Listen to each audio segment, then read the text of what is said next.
আগুনের লাল রেখা টেনে ইসরায়েলের দিকে ধেয়ে আসছে মিসাইল। মুহূর্তেই সক্রিয় হয়ে ওঠে ইসরায়েলের আকাশ প্রতিরক্ষা ব্যবস্থা। তাকে আটকাতে ছুটে যায় একটির পর একটি ইন্টারসেপ্টর।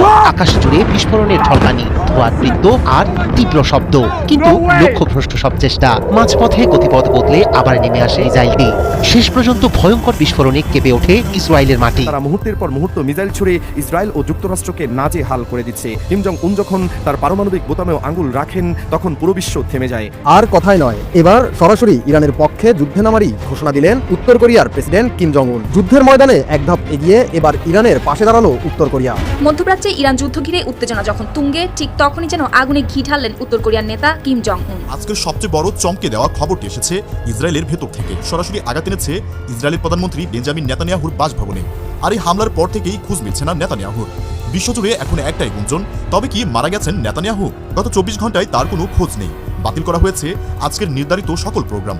আজকের ভিডিওতে আমরা জানাবো নেতানিয়াহুর মৃত্যুর গুঞ্জনের আসল রহস্য, ইরানের ভয়াবহ হামলার সর্বশেষ পরিস্থিতি। যে আমেরিকা এবং ইসরায়েল এতদিন দম্ভের সাথে বলে আসছিল তাদেরকেও স্পর্শ করতে পারবে না, আজ তারাই পালানোর পথ খুঁজে পাচ্ছে না।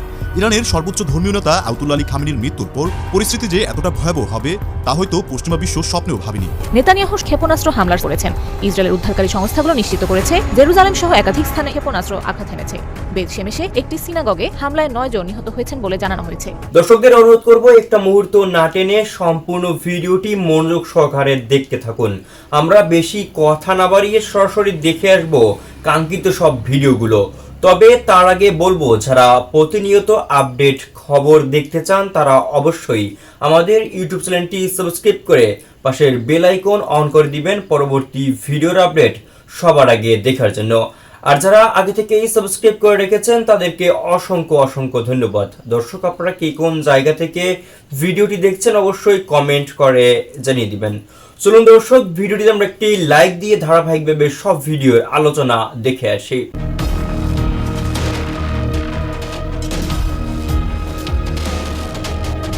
রাতের নীরবতা ভেঙে কখনো কখনো এমন কিছু কথা উঠে আসে যা বাস্তবের চেয়ে অনেক তীক্ষ্ণ।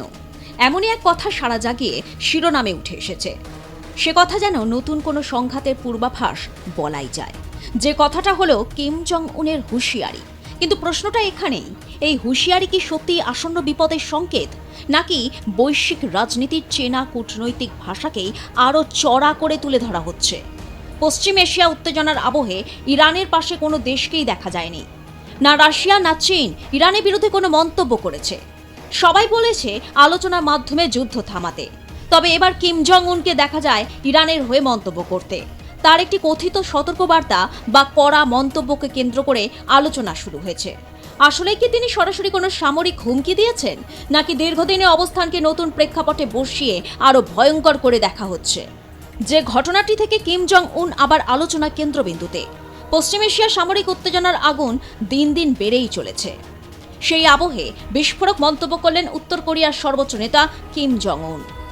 ইরান ইসরায়েল যুদ্ধের টানটান মুহূর্তেই সরাসরি ইরানের পক্ষ নিয়ে তিনি ছুড়লেন কঠোর হুঁশিয়ারি। প্রয়োজনে তেহরানকে ক্ষেপণাস্ত্র দেবে উত্তর কোরিয়া, তবে একটিমাত্র মিসাইল নাকি পৃথিবীর মানচিত্র থেকে ইসরায়েলকে মুছে ফেলতে যথেষ্ট। শনিবার ইরানে ইসরায়েলের হামলার পর 3 দিন চুপ ছিলেন কিম। এই নীরবতা ঘিরেই সামাজিক যোগাযোগ মাধ্যমে শুরু হয় নানা জল্পনা, এমনকি রসিকতাও করে অনেকে প্রশ্ন তোলেন, তবে কি এবার মাঠের বাইরে কিম? মঙ্গলবার সেই নীরবতা ভাঙলেন কিম জং উন। বোমা ফাটালেন তিনি। কিম স্পষ্ট ভাষায় জানালেন, ইরান চাইলে উত্তর কোরিয়া ইসরায়েলের বিরুদ্ধে ক্ষেপণাস্ত্র সহায়তা করবে, আর এই ক্ষেপণাস্ত্র নাকি পৃথিবীর মানচিত্র থেকে ইসরায়েলকে মুছে ফেলতে যথেষ্ট। এই মন্তব্য মুহূর্তেই ছড়িয়ে পড়ে আন্তর্জাতিক মহলে। একদিকে সমর্থকদের উচ্ছ্বাস, অন্যদিকে সমালোচকদের তীব্র প্রতিক্রিয়া। ফলে সামাজিক মাধ্যমে কিম জং উনের এই মন্তব্য ঝড় তুলেছে নেটিজেনদের মধ্যেও। কেউ বলছেন এটা কূটনৈতিক চাপ বাড়ানো কৌশল, আবার কেউ বলছেন মজা করে লিখছেন কিম, আবার খেলায় ফিরছেন। তবে ইসরায়েল, মার্কিন ও ইরান সংঘাতে বাস্তব চিত্র খুবই ভয়াবহ। যুক্তরাষ্ট্র এর মধ্যেই পশ্চিম এশিয়ার অন্তত 14টি দেশ থেকে নিজের দেশের নাগরিকদের দ্রুত সরে যাওয়ার নির্দেশ দিয়েছে।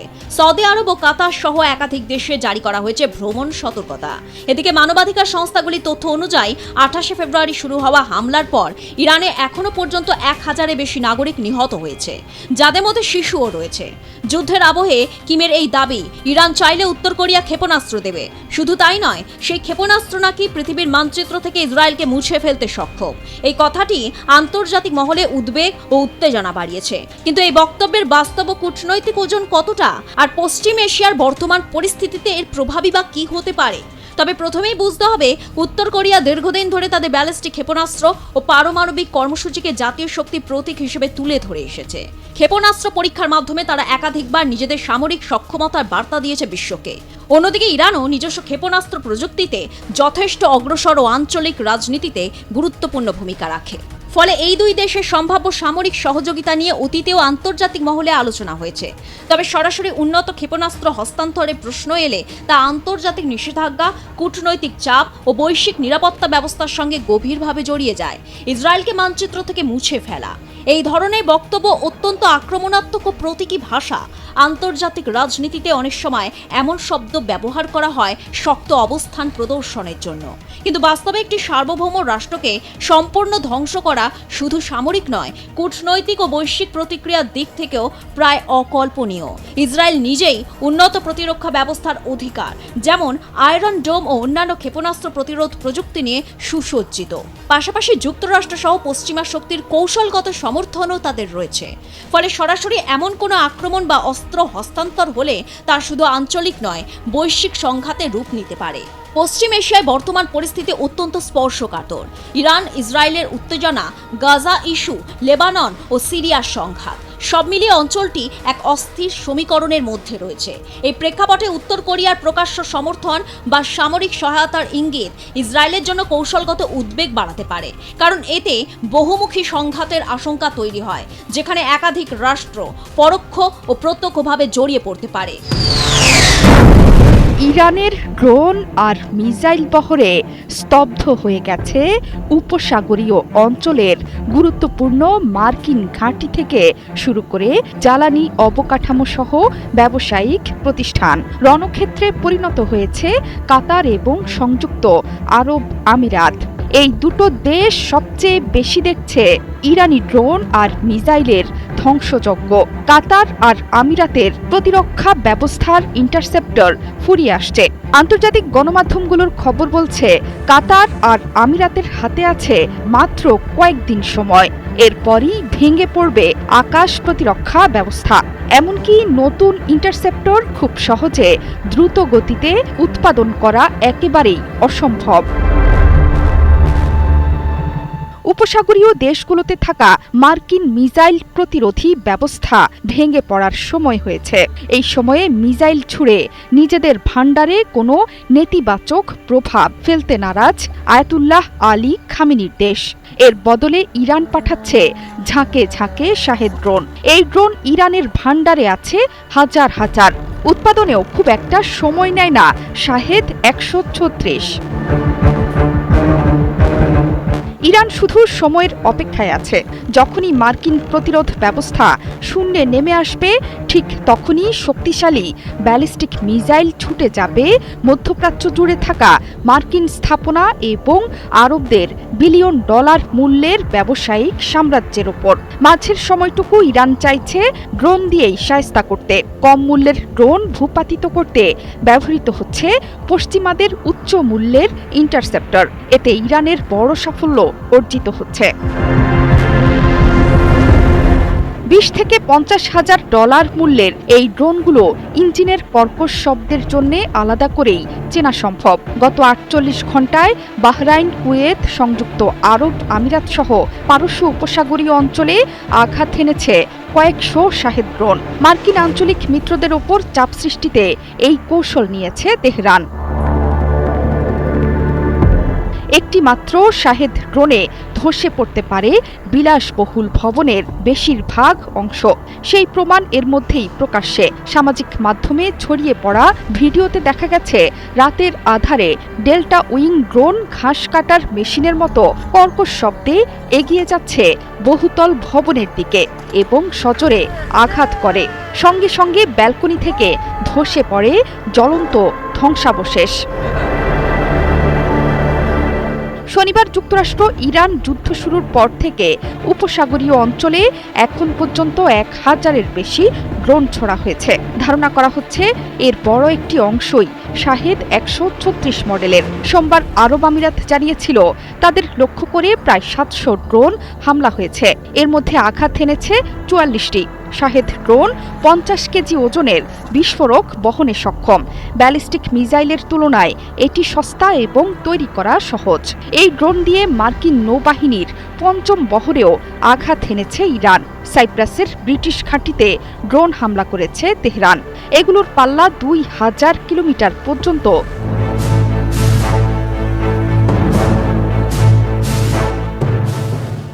পারমাণবিক শক্তিধর উত্তর কোরিয়া, এর নেতা কিম জং উন সরাসরি মিসাইল হামলার হুমকি দিয়েছেন যুক্তরাষ্ট্র ও ইসরায়েলের বিরুদ্ধে। তিনি শুধু তীব্র নিন্দাতেই থেমে থাকেননি, প্রকাশ্যে ইরানকে সামরিক সহায়তার আশ্বাস দিয়ে বিশ্ব রাজনীতির সমীকরণ পাল্টিয়ে দিয়েছেন। তার হাতে মজুদ থাকা অর্ধশতাধিক পারমাণবিক বোমার ছায়ায় এখন আতঙ্ক শুরু হয়েছে বিশ্ব জুড়ে। পৃথিবীর সবচেয়ে ভয়ঙ্কর অস্ত্র যেন হঠাৎ করে সক্রিয় হয়ে উঠেছে। সেটি কোনো সাধারণ বন্দুক বা মিসাইল নয়, বরং এমন এক আগুনের বলয় যা মুহূর্তের মধ্যে পুরো মানব সভ্যতাকে পুড়িয়ে দিতে পারে। আমেরিকা ও ইসরায়েল এর যৌথ বিমান হামলায় আয়াতুল্লাহ আলী খামেনি নিহত হওয়ার খবরটি দাবা নলের মতো ছড়িয়ে পড়তেই বিশ্ব কেঁপে ওঠে। এই ঘটনায় মধ্যপ্রাচ্যের উত্তেজনা চরমে পৌঁছে যায়, আর সেই শোক দ্রুতই রূপ নেয় প্রতিশোধের অগ্নি শিখায়। পরিস্থিতি এতটাই ভয়াবহ যে ইরানি যোদ্ধাদের চোখে মুখে আর কোনো ভীতির ছাপ নেই। তারা মুহূর্তের পর মুহূর্ত মিসাইল ছুড়ে ইসরায়েল ও যুক্তরাষ্ট্রকে নাজেহাল করে দিচ্ছে। কিন্তু এই যুদ্ধের সবচেয়ে বড় টার্নিং পয়েন্টটি ঘটেছে মধ্যপ্রাচ্যে নয়, বরং হাজার হাজার কিলোমিটার দূরে পূর্ব এশিয়ার দেশে উত্তর কোরিয়ায়। আর সেই দেশের শাসক কিম জং উন যখন তার পারমাণবিক বোতামেও আঙুল রাখেন, তখন পুরো বিশ্ব থেমে যায়।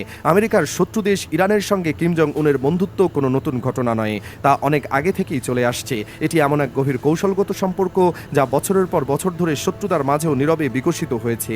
তাই ইরানের উপর হঠাৎ ট্রাম্প ও নেতানিয়াহুর যৌথ বিমান হামলাকে উত্তর কোরিয়ার এই শক্তিশালী নেতা মোটেও সহজভাবে নেননি। তিনি সবার আগে এই হামলার তীব্র প্রতিবাদ জানিয়ে স্পষ্ট বলেছিলেন যে ইরানে এটি কোনো সাধারণ সামরিক হামলা নয়। তার ভাষায় এটি একটি অবৈধ আগ্রাসন ও আন্তর্জাতিক আইনের সুস্পষ্ট লঙ্ঘন। কিন্তু শুধু কূটনৈতিক প্রতিবাদেই তিনি সীমাবদ্ধ থাকেননি। এবার ইরানের পাশে থেকে ইসরায়েল ও যুক্তরাষ্ট্রের বিরুদ্ধে সরাসরি মিসাইল হামলার হুমকি দিয়েছেন তিনি। কিম জং উনের এমন ঘোষণার পরপরই হোয়াইট হাউসের পরিস্থিতি বদলে গেছে। মনে হচ্ছে ট্রাম্পের কপালে চিন্তার গভীর ভাঁজ পড়েছে, কারণ এই যুদ্ধ এখন আর দ্বিপক্ষীয় নয়, এটি পরিণত হচ্ছে এক ভয়াবহ বিশ্বযুদ্ধের রূপরেখায়।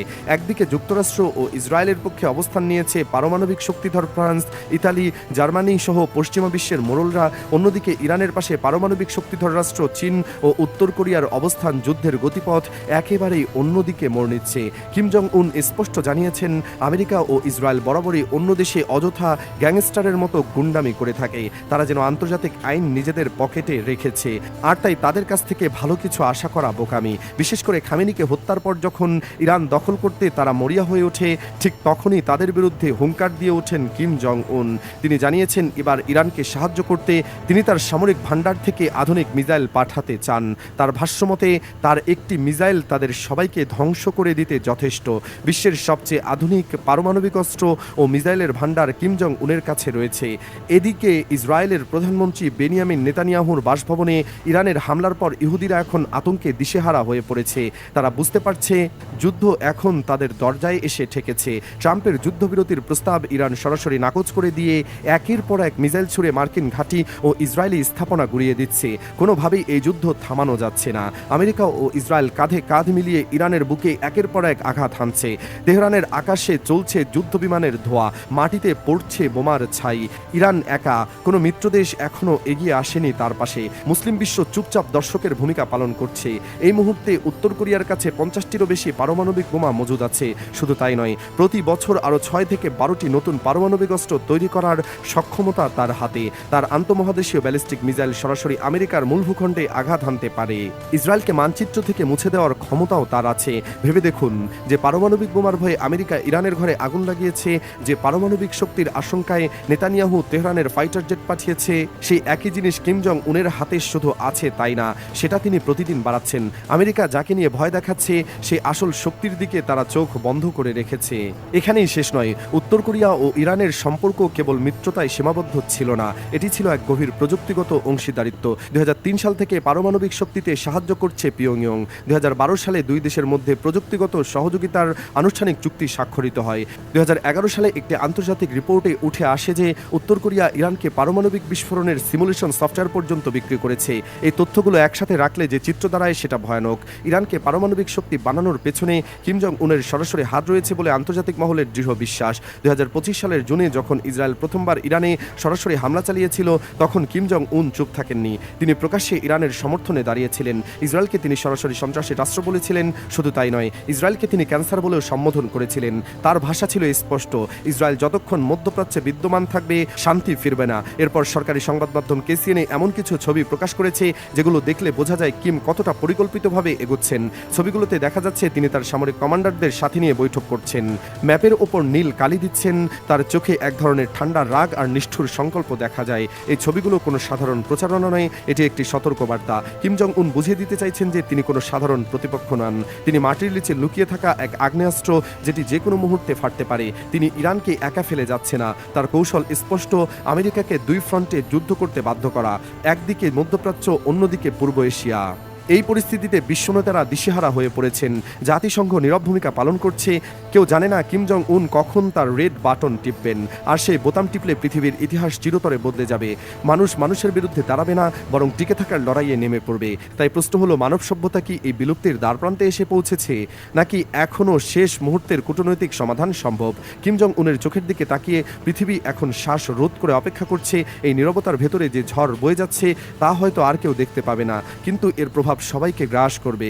এটাই হলো বাস্তবতা, এটাই হলো আজকের পৃথিবী। কিম জং উনের এই পদক্ষেপ মূলত ট্রাম্প ও নেতানিয়াহুর জন্য একটি বড় ফাঁদ। তিনি জানেন আমেরিকা দীর্ঘমেয়াদী যুদ্ধে জড়াতে চায় না, ভিয়েতনাম বা আফগানিস্তানের মতো পরাজয় আর তারা চায় না। কিন্তু উত্তর কোরিয়া যদি সরাসরি যুদ্ধে জড়িয়ে পড়ে তবে আমেরিকার সামনে দুটি পছন্দ থাকবে, হয় পিছু হটা নয়তো তৃতীয় বিশ্বযুদ্ধ। কিম জং উন ট্রাম্পকে এই কঠিন পথে ঠেলে দিচ্ছেন।